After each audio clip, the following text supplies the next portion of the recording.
Hey guys, I'm Stephanie and this is Steph Stove, and today we're making a quick recipe with just a few ingredients, and it is a blueberry compote. And a blueberry compote is wonderful to put together that you can serve on top of a lot of great desserts and recipes. So this is going to come together rather quickly with just a few ingredients, and it is super delicious. So let's get ready and let's make our wonderful blueberry compote. Here we go. All right, as we get this started, I'm going to start this with kind of a medium-sized stock pot here because I want all of my ingredients to have a nice surface area on the bottom so they're not jumbled up. It'll help everything come together a lot quicker.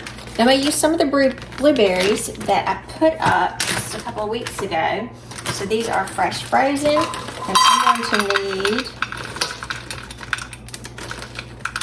about 2 cups of these.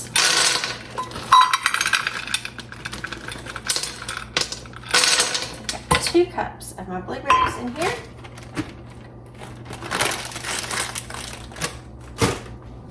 Look at those beautiful blueberries. Now, since these blueberries, when I picked them, I put them up, and these are like fresh frozen. These have not been washed. Now, these are organic, so I'm going to take these over to the sink real quick. I wanted you to see about how much it would be in our 2 cups. It'll cover the bottom. And I'm going to rinse these off with water real well and be right back. All right, now that I've got these nice and rinsed off, I'm going to come through here and I'm going to make sure that these are dry so I don't have, or patted dry pretty much, because there'll be a little bit of liquid in here and I want to control how much liquid that I put into them. I'm going to kind of dry this off. I'm just kind of taking a paper towel around here so if there's any extra remnants I need to clean up, I can. Put that to the side. And it's always good at this point, you need to taste them. Ooh, those are good and sweet. Because depending on what their sugar content is, when you get ready to do them, will kind of depend on how much sugar that we're adding to these. So to this recipe, we're going to add all of the other ingredients that we need to it. For the sugar content, I'm going to be adding pure maple syrup to this. Now you can use brown sugar if you want, but again, you need to taste your berries first. So since mine are very sweet, I'm going to add 2 tablespoons of maple syrup. And again, if you were using brown sugar, it would just be the 2 tablespoons of brown sugar. So move that to the side. Kind of move that around the bottom. And again, I'm using a larger pot here just because I want all of my berries on the bottom. If you didn't have one this size, you wanted smaller, not a big problem here. Okay, the next thing that we're going to add to it, I've got a teaspoon of lemon juice. And we need just a little bit of water. So I've got 2 tablespoons of water. And measure it out here. So I'm just going to kind of move these around to be sure that everything is coated. And notice I have not turned the heat on yet. So I'm just kind of letting them do their thing with the liquid. And since these were frozen berries, they'll start excreting some juice already, and you can kind of see the little juice there in the bottom. Now we're going to turn this on, I would say, a low setting. We're going to let these come together and cook. These are kind of low simmer is what you want them to be, because you want them to start releasing their own liquids. Get you up where you can see a little bit more, which you can see. And they will start, like I said, breaking these down, and in a few minutes you will start seeing more juice come out. So we're just going to let these go for just about a minute and check back. All right, this has been cooking for about a minute now, and you can see there's not a whole lot of change now. So I'm going to move my heat up very slowly to medium, because again, I don't want to start it too hot. And we are going to kind of swirl these around. Now my berries were frozen, they were fresh frozen, so it will take just a little longer, but you can see the juice is already starting to extract from the berries, and it's getting a little darker in color, and this will continue as more of that wonderful juice comes out. And you can even see some of them have already burst, so they're already getting very, very soft. So we're going to move this around and let this kind of stay at medium-low heat, probably for about 8 to 10 minutes. We're going to see that it's going to continue to break down and continue to get thicker and thicker and thicker. So we're going to let this go for about 5 or 6 more minutes, and then I'll be back to show you what it looks like as we get closer to our end product. All right, it's been about 5 more minutes. As you can see, our mixture is a beautiful dark purpley berry color, and some of our berries have started to pop. Like we got a little popped one right there and there. And at this point, you can just take the back of your utensil. You can use a fork, you can use a little silicone spatula, little spoon that I'm using, and you can start kind of pressing these. You don't have to burst all of them, but you do want some of them left whole. And as they're softer, just kind of mash them into it. Now this mixture does need to thicken quite a bit, so it will be several minutes. We kind of want it reduced by half in liquid, so it's going to get thick and syrupy and just good. Oh, do you hear that one pop? Oh, they popping.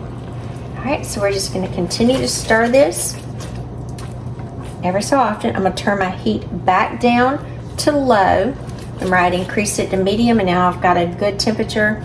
So we're going to kind of drop it back down to low, and then we're going to allow it to continue to simmer and cook down so our liquid reduces and it thickens and gets more of a beautiful syrupy thick goodness.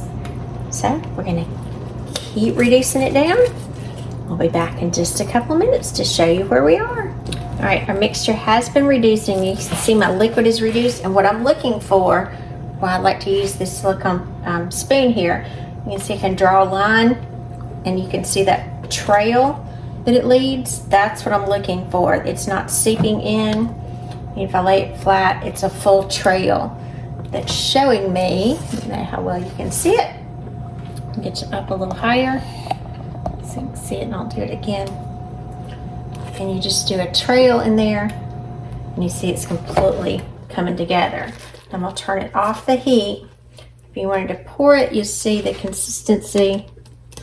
It's about like that. It's pretty thick. It's not liquidy as far as like water liquidy at the time. It's got some substance, and it's on my spoon really well. You can even trail it with your finger. And it's very hot. Look at that beautiful color. Delicious. So I'm going to move it off the heat right now. And at this point, I'm going to go in and I'm going to add a little bit of vanilla. I'm going to add, this should be a ½ teaspoon. Just a ½ teaspoon of vanilla. And stir that in. Look how pretty that is. Even as I'm stirring it, you can see it's kind of coming together just beautifully nice and thick, like a good compote should be. Now we're going to let this sit over here. It's on the cool side of the stove, and we're going to let it cool in the pan for just about 5 or 10 minutes, and then we're going to come back, taste it, and serve it. So we're going to let it sit here about 5 to 10 minutes. We'll be right back. All right, this has been cooling about 10 minutes, and you can see it's a nice, thick, beautiful consistency. So we're going to pour it out because it does need to come out of the pot at this time. So I'm going to just put it into a container here. Now, it is not cold. It is still slightly warm, but it's not super hot because you don't want it super hot on your foods, but you do want it warm. Let's get all of that good syrup out. Beautiful, beautiful, beautiful. Look how pretty and thick that is. Just gorgeous. Now to taste it, nothing's better than a piece of cheesecake. Oh, So I'm gonna take and spread this. Look at that. Perfect, perfect, perfect. Perfect. Beautiful blueberry compote. I'm Stephanie, and this has been Steph's Stove. For today, we made this beautiful, look at this, blueberry compote. Look how thick and nice this is. And this will continue to thicken as it cools. Now, this can be good. You can make it ahead, cool it completely, put it in the refrigerator, and then just warm it up right before you're going to serve it. Or you can make it even longer ahead and actually put this in the freezer until you're ready to use it. And it'll be good for about a month or two in the freezer. Just a beautiful way to add some extra little goodness to a dessert. So I've topped this over cheesecake. Look at that. Look at that compote. So good. I had to get a spoon because I wanted to get every last bite. Look at that.